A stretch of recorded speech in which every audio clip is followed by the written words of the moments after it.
during the inauguration and implementation Committee of Elisha University held at the State Secretariat.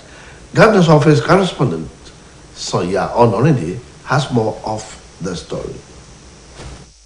University in the state of Osun kicked off with the inauguration of Implementation Committee of the institution by Governor Adegboyega Oyetola. The ceremony held at the Governor's Office Executive Lounge in the State Government Secretariat in facilitating a smooth takeoff of the institution. Addressing the Implementation Committee, Governor Oyetola reiterated his commitment towards qualitative education to the citizenry across the state. He maintained that his administration remained focused in giving quality education and assisting the people realizing their full potential with the upgrading of Elisha College of Education to a university, adding that the decision was born out of a rigorous and thorough consideration of benefits derivable from upgrading Elisha College of Education. The governor noted it is also aimed at satisfying the yearnings and aspirations of the people of Ijesha land, as well as impacting positively on internally generated revenue through operation of best global practice in academic studies. The decision to upgrade the College of Education in Ijesha must know it's not out of a product of mere fanciful effort, but one that is a product of thorough and rigorous interrogation, characteristics of a culture of deep engagement for which this administration is noted. Among others, we also took into copious consideration the College of Education is existing infrastructural human resources asset as the state's oldest college of education in Nigeria. In their separate remarks, the Chief of Staff to the Governor, Dr. Charles Akinola, as well as the representative of the Speaker of the State House of Assembly and the Chairman House Committee on Education, Honorable Babatunde Ibirogba, lauded Governor Oyetola for backing his words with action by ensuring that the dream of Elisha University becomes a reality, stressing that Implementation Committee is packed with high-flying scholars who have demonstrated academic excellence in various ivory towers, which is reassuring for the future of the institution. Just as the chairman of the Implementation Committee, Professor Oluwaina, expressed optimism on the capability of the committee to deliver effectively on its mandate. High point of the occasion was the inauguration of the 8-man Implementation Committee made up of erudite scholars, including Professor Isaac Adewale, among others, drawn from prominent ivory towers by Governor Adegboyega Oyetola. Dignitaries in attendance were the wife of the governor, Mrs. Kafayat Oyetola, the deputy governor, Mr. Benedict Alabi, the secretary to the state government, Prince Wole Oyebamiji, as well as members of the State Executive Council. From the governor's office, Soya Onorinde reporting. Governor Adegboyega Oyetola has noted the qualities inherent in the incumbent Speaker of the State House of Assembly, Honorable Timothy Oweye, which qualifies him for his job as the presiding officer of the State Parliament. Governor Oyetola stated this while speaking during an inter-religious prayer service organized to mark the 50th birthday of Honorable Timothy Oweye. Parliamentary reporter Oluwatosin Oladogun has the details. Assembly Legislative Quarters, framing of the prayer section, organized to mark Honorable Timothy Oweye, who turns 50 today, stood still, call for an historic event it was, as hundreds of people of note from all walks of life joined Honorable Timothy Oweye on his golden age anniversary. Leading the harris of notable Nigerians, including politicians and public office holders, was the governor of the state, Mr. Adegboyega Oyetola, his wife, Mrs. Kafayat Oyetola, deputy governor, Mr. Boyega Alabi, APC chairman in the state, Prince Boyega Famodun, secretary to the governments of the state of Osun, Prince Wole Oyebamiji, and members of the executive council, speakers of Ekiti and Ondo State, among others. Governor Adegboyega Oyetola, in his remarks, described the celebrant as an iconic leader who was his commitment and loyalty as well as humorous disposition towards piloting the affairs of the state assembly is second to none. Governor Oyetola said emphatically that Honorable Owoye's devotion to stimulate the relationship between executive and legislative arm of government makes him stand out in the business of legislation, a feat which he affirmed is unwavering association with the birthday boy. Governor Adeboyega thereafter prayed Almighty God to elongate Honorable Timothy Owoye's life as he celebrates his golden age anniversary. It's a very reliable, wonderful individual. He has managed the house in such a way that there is no time we have any issue between the executive and the legislature. It's very uncommon in most states because he's a man of principle, he's a man that believes in God, and he's a man that is so committed to the party. Goodwill messages APC State Chairman Prince Boyega Pamodon, speakers on the State House of Assembly, Honorable Bamidele or Lawyer Logan, and his counterpart in the Ekiti State, Honorable Fumineyi Afuye, as well as Osun State House of Assembly Clerk, Mr. Simeon, and most gently commended the celebrants' efficiency and resourcefulness. In his address, Osun State House of Assembly Presiding Officer, Honorable Timothy Owoye, said he is under the unmerited grace despite all odds. Honorable Owoye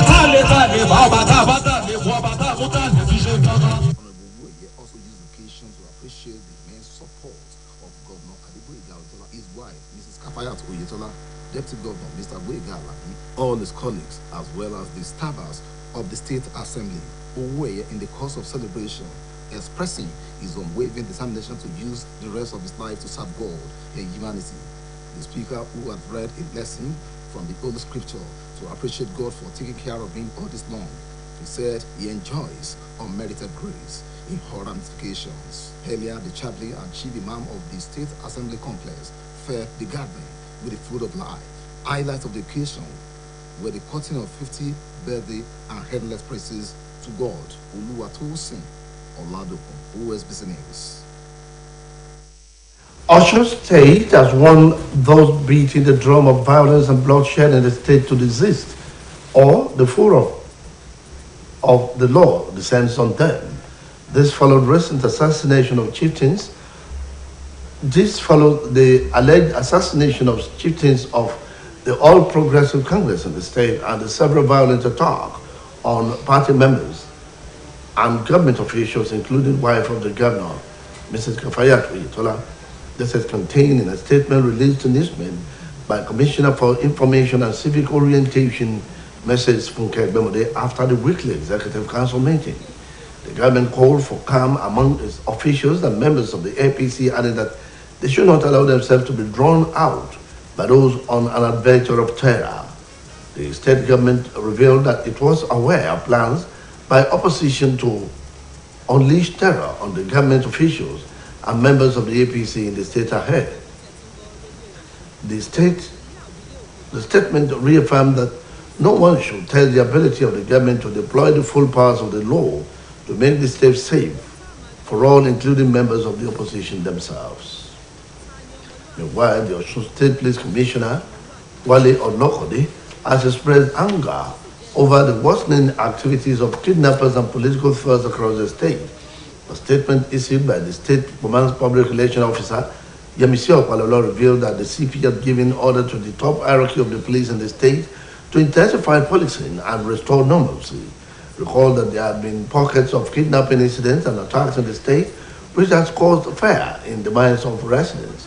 The CP, however, urged residents of the state to continue with their legitimate businesses as police personnel and in collaboration with other security agencies have been charged to maintain law and order. Meanwhile, Osun State Police Command has arraigned 7 persons at an Osogbo Magistrate Court for allegedly attacking the wife of the governor, Mrs. Kafayat Oyetola. The defendants included Omolola Paul, Rasaki Ahmed, Soli Wahid, Jamiu Bashiru, Olaiwola John, Owade Mutiu, and Ibrahim Tunde. They were arraigned on 4-count charge bordering on conspiracy to commit felony, assault, and malicious damage. The police prosecutor, Inspector Asambe Kayode, accused the defendant with others at large of causing the breach of peace and attacking the First Lady and inflicting injuries on her aides, Mrs. Benson Oyebode and Femi Alabi. He ordered the defendants unlawfully damage the glasses of 3 vehicles in Mrs. Oyetola's convoy adding that the affected vehicles are properties of Osun State government attached to the First Lady. However, the defendant pleaded not guilty to the allegations.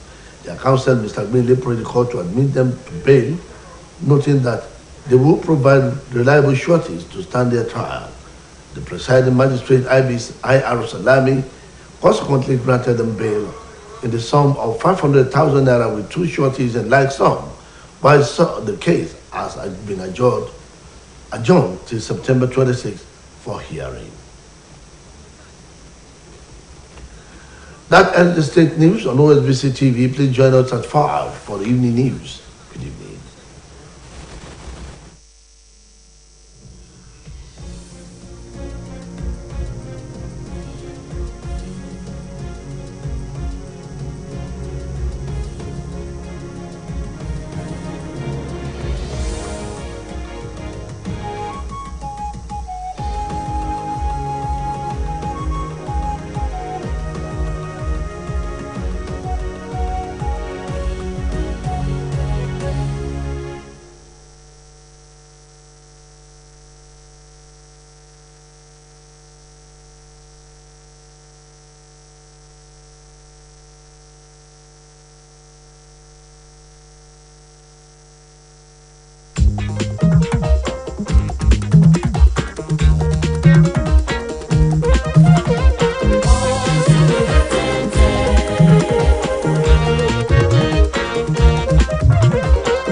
Hello Nigerians, hello Nigerians, now the program waits and that for OSBC TV on StarTime channel 113 and Free TV channel 502. Hello Nigerians, now the program where you now go watch and enjoy every Friday from 9 to 10 in the morning. Hello Nigerians, now the program where they talk about things where they share for this Obodo Naija, being politics, security, or being education, sports, have been ahead where the presenter they talk Yoruba, Pidgin and Hausa, and the guests which shall be go sit down, put smile for everything where they through harm. Hello Nigerian, now your program, in our program, making a watch them and gbadun her.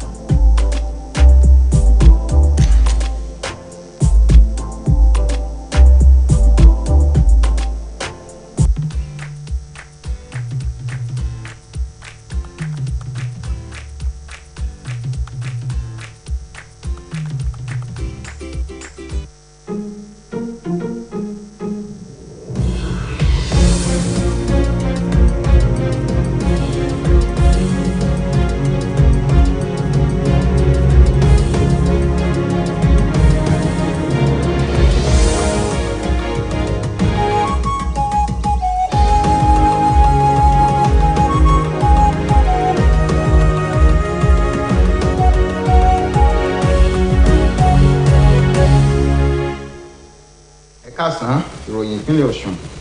Gómìnà ìpínlẹ̀ Ọ̀ṣun Ọ̀gbẹ́ni Adégbóyèga Oyètọ́lá ti tẹnumọ́ ìfarajìn ìjọba tó ń darí láti pèsè ojú ọjọ́ tó jèrè ní ẹ̀ka ètò ẹ̀kọ́ nípìnlẹ̀ yìí lọ́nà àti rí dájú pé àwọn akẹ́kọ̀ọ́ nípìnlẹ̀ yìí rí ẹ̀kọ́ tó péye gbà. Gómìnà Oyètọ́lá sọ̀dánilójú yìí nígbà tó ṣe ìfilọ́lẹ̀ ìgbìmọ̀ tí yóò jẹ́ kámúṣẹ fásitì Iléṣà ó wá sí ìmúṣẹ. Ètò náà ló wáyé lọ́fíìsì gómìnà oníròyìn iléeṣẹ́ yìí lọ́fíìsì gómìnà Sànyà Ọ̀nàrìndé múròyìn bọ̀ àbọ̀n tó ń bọ̀ rí látẹnu Àbọ̀sẹ̀dé Alóńgẹ̀.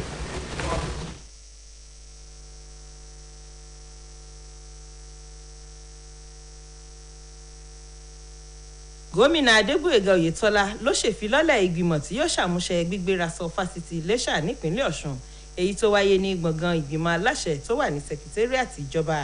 Nínú ọ̀rọ̀ rẹ̀ níbi ètò náà, gómìnà Oyètọ́lá tẹnumọ́ bọ́rọ̀ ìpèsè ètò ẹ̀kọ́ tó mọ́yán lórí ṣe jẹ́ ìṣàkóso rẹ̀ lógún tó, pẹ̀lú àfikún pé bíjọba òun ṣe sọ ilé ẹ̀kọ́ olùkọ́ni àgbà tó wà nílùú Iléṣà di fásitì kò ṣẹ̀yìn áyàn àti lè jẹ́ káwọn èèyàn ìpínlẹ̀ Ọ̀ṣun jàǹfààní ètò ẹ̀kọ́ tó kojú owó.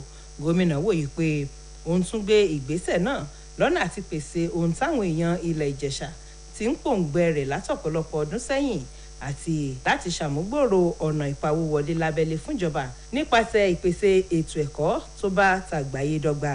Nínú ọ̀rọ̀ ọ̀tọ̀ọ̀tọ̀ wọn, olórí àwọn òṣìṣẹ́ lọ́fíìsì gómìnà ọ̀mọ̀wé Charles Akínọlá àtàṣojú abẹnugan ilé aṣòfin ìpínlẹ̀ yìí ti tún ṣe alága ìgbìmọ̀ tẹ̀kótó ilé lórí ètò ẹ̀kọ́ ọ̀nàrẹ́bù Babátúndé Ìbírọ̀gbà gbóṣùbárabàǹdẹ̀ fún gómìnà Oyètọ́lá fún bó ṣe ṣàmúṣẹ ìlérí tó ṣe fáwọn èèyàn ilẹ̀ Ìjẹ̀ṣà nípa sísọ ilé ẹ̀kọ́ olùkọ́ni àgbà Iléṣà di fásitì Iléṣà. Wọ́n ṣàlàyé pé àwọn ọlọ́pọlọ pípé ẹ̀dá ni gómìnà ṣàyàn gẹ́gẹ́ bí ọmọ ìgbìmọ̀ tí yóò ṣàmúṣẹ ìgbérasọ fásitì ọ̀hún. Alága ìgbìmọ̀ náà ọ̀jọ̀gbọ́n Olúàìná jẹ́jẹ́ pé àwọn ò ní já ìjọba nítàn mọ́ nídìí iṣẹ́ tó gbélé wọn lọ́wọ́. Lára àwọn ọmọ ìgbìmọ̀ ẹlẹ́ni mẹ́jọ ọ̀hún tí wọ́n jẹ́ igi ìwé gbòǹgbò ìmọ̀ láti rí ọ̀jọ̀gbọ́n Isaac Adéwọlé àtàwọn míì tí gómìnà ṣàyàn látàwọn fásitì tó lóko yíká ilẹ̀ yìí. Lára àwọn èèyàn tó wà níbi ètò náà ni ìyàwó gómìnà arábìnrin Kàfáyàt Oyètọ́lá, igbákejì gómìnà ọ̀gbẹ́ni Benedict Alabi, akọ̀wé ìjọba ọmọọba Wọlé Oyèbámijí àtàwọn ọmọ ìgbìmọ̀ aláṣẹ ìjọba. Àbọ̀sẹ̀dé Alóńgẹ̀ fún iléeṣẹ́ OSBC. Ọ̀gbẹ́ni Adégbóyèga Oyètọ́lá ti sọ pé àwọn àmúyẹ tí abẹnugan ilé aṣòfin ìpínlẹ̀ Ọ̀ṣun ọ̀nàrẹ́bù Timothy Owóẹ̀yẹ ni ló mú kó kúnjú òṣùwọ̀n láti jẹ́ abẹnugan ilé aṣòfin ìpínlẹ̀ yìí. Gómìnà Oyètọ́lá sọ̀rọ̀ yìí níbi àkànṣe àdúrà ẹlẹ́sìnjẹsìn tí wọ́n gbé kalẹ̀ láti fi ṣe àyájọ́ ọjọ́ ìbí 50 ọdún ọ̀nàrẹ́bù Timothy Owóẹ̀yẹ. Oníròyìn iléeṣẹ́ ìnílé aṣòfin Olúwatósìn Ọ̀làdòkun múròyìn bọ̀ àbọ̀ rẹ̀ rèé ẹ̀bá mi kalẹ̀. Ẹsẹ̀ kò gbèrò nílẹ̀gbẹ́ àwọn ọmọ ilé aṣòfin ìpínlẹ̀ yìí níbi tí àkànṣe àdúrà ti wáyé láti fi sàmì 50 ọdún ọjọ́ ìbí abẹnugan ilé aṣòfin ìpínlẹ̀ Ọ̀ṣun ọ̀nàrẹ́bù Timothy Owóẹ̀yẹ níbi táwọn ẹni bí ẹni èèyàn bí èèyàn péjú sí láti bá ọlọ́jọ́ bí yọ̀. Gómìnà ìpínlẹ̀ Ọ̀ṣun Ọ̀gbẹ́ni Adégbóyèga Oyètọ́lá àti aya rẹ̀ ló ṣáájú àwọn èèkàn àwùjọ tó péjú síbi ètò náà, tí igbákejì gómìnà ọ̀gbẹ́ni Benedict Alabi, alága ẹgbẹ́ òṣèlú APC ní ìpínlẹ̀ Ọ̀ṣun ọmọọba Gbóyèga Fámọ̀ọ́dún, akọ̀wé ìjọba ìpínlẹ̀ yìí ọmọọba Wọlé Oyèbámijí àtàwọn ọmọ ìgbìmọ̀ aláṣẹ péjú sí, tí kò sì yọ abẹnugan ilé aṣòfin ìpínlẹ̀ Èkìtì àti ti ìpínlẹ̀ Oǹdó àtàwọn èèkàn àwùjọ míì sílẹ̀. Nínú ọ̀rọ̀, gómìnà Adégbóyèga Oyètọ́lá ló ti ṣàpèjúwe ọlọ́jọ́bí gẹ́gẹ́ bí ẹni tí adarí àti ìfarajìn tó fi mọ́ jíjẹ́ olóòótọ́ rẹ̀ àtọ̀nà tó fi ń darí ilé aṣòfin ìpínlẹ̀ Ọ̀ṣun dá yàtọ̀ gédégédé. Gómìnà Oyètọ́lá tẹnumọ́ pé ọ̀nà tí ọ̀nàrẹ́bù Owóẹ̀yẹ fi jẹ́ kí àjọṣepọ̀ tó gúnmọ́ wà láàrin ẹ̀ka aláṣẹ àti ẹ̀ka aṣòfin mú kó tayọ nínú àkóso ilé aṣòfin. Gómìnà Adégbóyèga Oyètọ́lá wá gbàdúrà pé kọ́lọ́hún kó túbọ̀ lọ́ra ẹ̀mí ọ̀nàrẹ́bù Timothy Owóẹ̀yẹ nínú ìlera tó péye. Nínú ọ̀rọ̀ ìwúrí, alága ẹgbẹ́ òṣèlú APC ní ìpínlẹ̀ Ọ̀ṣun ọmọọba Gbóyèga Fámọ̀ọ́dún, abẹnugan ilé aṣòfin ìpínlẹ̀ Oǹdó ọ̀nàrẹ́bù Bámidélé Ọ̀lẹ́yẹlógún àti ojúgbà rẹ̀ ní ìpínlẹ̀ Èkìtì ọ̀nàrẹ́bù Fúnminíyì Àfúyẹ tó fi mọ́ akọ̀wé ilé asòfin ọ̀gbẹ́ni Simeon Amusan ni wọ́n ti gbósùbà fún ọlọ́jọ́bí fún bó ṣe jẹ́ ẹni tó mójúlẹ́jà ìdarí ilé asòfin àti akíkanjú ẹ̀dá. Nínú ọ̀rọ̀ ọlọ́jọ́bí, abẹnugan ilé asòfin ìpínlẹ̀ Ọ̀ṣun ọ̀nàrẹ́bù Timothy Owóẹ̀yẹ ló ti fi mọrírì oore Ọlọ́run hàn nínú ìgbé ayé rẹ̀ láì fi ọ̀kanòjọ̀kan ìpèníjà tó ti kojú ṣe. ọ̀nàrẹ́bù Owóẹ̀yẹ tún lo àǹfààní ètò ọ̀hún láti fi mọrírì rẹ̀ hàn sí àtìlẹ́yìn gómìnà Adégbóyèga Oyètọ́lá àti aya rẹ̀ arábìnrin Kàfáyàt Oyètọ́lá, igbákejì gómìnà ọ̀gbẹ́ni Benedict Alabi àtàwọn akẹgbẹ́ rẹ̀ tó fi máwọn òṣìṣẹ́ ilé asòfin ìpínlẹ̀ Ọ̀ṣun lápapọ̀. Ó wá fìdí ìfarajìn rẹ̀ múlẹ̀ láti lo gbogbo ìgbésí ayé òun láti fi sin Ọlọ́run àti ọmọnìyàn. Ṣáájú ni ọlọ́jọ́bí ti kọ́kọ́ ka ẹsẹ̀ Bíbélì láti fi ìmoore Ọlọ́run hàn nínú ayé rẹ̀ níbi tó ti ṣàlàyé pé àánú ló ń rí gbà lórí ìrìn àjò ayé òun. Bákan náà ni àlùfáà ilé ìjọsìn àti ìmáàmù ilé asòfin ìpínlẹ̀ Ọ̀ṣun ti fi ọ̀rọ̀ Ọlọ́run bọ àwọn èèyàn pẹ̀lú àkànṣe àdúrà. Lára ohun tó wáyé níbi ètò náà ni gígé àkàrà òyìnbó 50 ọdún ọlọ́jọ́bí àti fífọpẹ́ fọ́lọ́run. Kamil Abdullah. Ìjọba ìpínlẹ̀ Ọ̀ṣun ti fi rí ọmọ mọ́ gbogbo àwọn tó bá fẹ́ mọ́ lùlù kówókówó ní ìpínlẹ̀ yìí tí wọ́n sì tún fẹ́ mọ́ tẹ̀ ìjẹ́ aláìṣẹ̀ sílẹ̀ pé kí wọ́n dẹ́kun ìwà yìí tàbí kí wọ́n fojú inú òfin.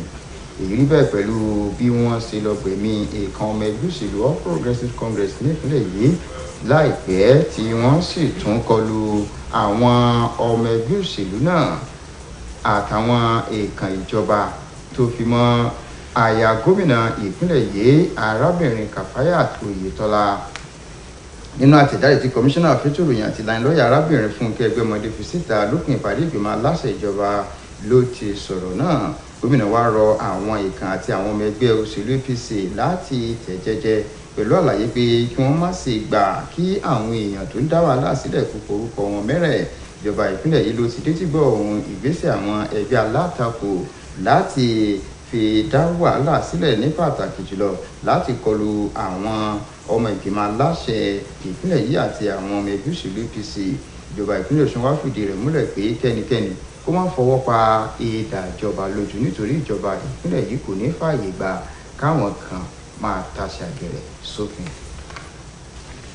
Ọ̀gá àwọn ọlọ́pàá ní ìpínlẹ̀ Ọ̀ṣun ọ̀gbẹ́ni Ọláwálé Ọlọ́kọ̀dé ti kọ̀rọ̀jú sí bíwà ìjínigbé àtàwọn ìwà bàjẹ́ míì tí àwọn ọmọ gànfẹ́ olóṣèlú fẹ́ máa fi hùwà láabi wọn ní ìpínlẹ̀ yìí. Àyà ìtì alukoro àwọn ọlọ́pàá ní ìpínlẹ̀ yìí arábìnrin Yẹmisí Ọ̀pálọ́lá fi síta jẹ́ kó yé ni pé ọ̀gá ọlọ́pàá ti pàṣẹ pé káwọn ọlọ́pàá tètè bọ́ sójú iṣẹ́ láti dájú pé gbogbo nǹkan padà sí bó ti wà tẹ́lẹ̀. Òmùwá ṣèrántí ọ̀kanòjọ̀kan ìṣẹ̀lẹ̀ ìkọlù àti ìjínigbé tó wáyé ní ìpínlẹ̀ yìí tí ó ń dá ìbẹ̀rù bojo sílẹ̀ sọ́kàn àwọn olùgbé ìpínlẹ̀ Ọ̀ṣun. Ó wá rọ àwọn èèyàn láti máa bá iṣẹ́ òòjọ́ wọn lọ nítorí àwọn ọlọ́pàá ti ń ṣiṣẹ́ pẹ̀lú àwọn ikọ̀ aláàbò yòókù láti dájú pé àwọn èèyàn kankan kò tẹ òfin ìpínlẹ̀ lójú. Iléeṣẹ́ ọlọ́pàá ìpínlẹ̀ Ọ̀ṣun ti fojú àwọn èèyàn méje balẹ̀-ẹjọ́ májísírèètì tó kalẹ̀ sílùú Òṣogbo fẹ̀sùn pé wọ́n kọlu ìyàwó gómìnà arábìnrin Kàfáyàt Oyètọ́lá. Àwọn tí wọ́n fẹ̀sùn kàn náà ní Ọmọlọ́lá Paul, Rasaki Ahmed, Soliu Waheed, Tiamiyu Bashiru, Ọláyíwọlá John, Ọwọ́ Adémutiu àti Ibrahim Túndé. Ẹ̀sùn 4 ọ̀tọ̀ọ̀tọ̀ níléeṣẹ́ ọlọ́pàá fi kan àwọn èèyàn níbi tá a ti rí lílẹ̀ dí àpò pọ̀ láti gbẹ̀mí ọmọlàkejì, ìkọluni àti bíba dúkìá jẹ́. Ọ̀gbẹ́ni Àsàmbẹ̀ Káyọ̀dé tó jẹ́ olùpẹ̀jọ́ fún iléeṣẹ́ ọlọ́pàá fẹ̀sùn kàn pé àwọn olùjẹ́jọ́ náà ni wọ́n domi àlàáfíà ìpínlẹ̀ Ìró pẹ̀lú bí wọ́n ṣe kọlu ọkọ̀ aya gómìnà àti bí wọ́n ṣe dá àpá sí ara àwọn abẹ́sìnkáwọ́ rẹ̀ méjì ọ̀gbẹ́ni Benson Oyèbọ̀dé àti Fẹ́mi Alábí. Ó fi kún pé àwọn tí wọ́n fẹ̀sùn kàn náà ni wọ́n fọ́ gíláàsì ọkọ̀ 3 tó tẹ̀lé aya gómìnà táwọn ọkọ̀ náà sì jẹ́ dúkìá ìjọba ìpínlẹ̀ Ọ̀ṣun tó jẹ́ ti ọ́fíìsì aya gómìnà. Nígbà tó ń sọ ilé ẹjọ́, olùpẹ̀jọ́ náà fẹ̀sùn kàn pé àwọn èèyàn ń ṣe ẹ̀ṣẹ̀ náà ní ọjà Owódé Ẹdẹ pẹ̀lú àfikún pé ìjì ẹ̀ṣẹ̀ ńlá ni irú ìwà tí wọ́n wọ̀ nínú abala òfin tó sì jẹ́ ìwà ọ̀daràn ní ìpínlẹ̀ Ọ̀ṣun àti orílẹ̀-èdè Nàìjíríà tọdún 2002. Wàyó àwọn olùjẹ́jọ́ náà sọ pé àwọn ò jẹ̀bi ẹ̀sùn ọ̀hún. Agbẹjọ́rò wọn ọ̀gbẹ́ni Gbénlé rọ ilé ẹjọ́ pé kó gba onídùúró wọn adájọ́ ilé-ẹjọ́ magistrate IR Salami wá gba béèlì wọn pẹ̀lú ẹgbẹ̀rún lọ́nà ẹ̀ẹ́dẹ́gbẹ̀ta náírà àtàwọn onídùúró méjì tó bá ní irú owó bẹ́ẹ̀ nínú àsùnwọ̀n tó sì sún ìgbẹ́jọ́ di ọjọ́ kẹrìndínlọ́gbọ̀n oṣù tó ń bọ̀. ìròyìn ìpínlẹ̀ Ọ̀ṣun fún ti tàkókò yìí kò jù báyìí lọ. ìpàdé wa láago 5:15 nígbà tá a máa mú ìròyìn ìrọ̀lẹ́ wá fún yín. títí ìgbà náà ẹ fojú lọ́nà.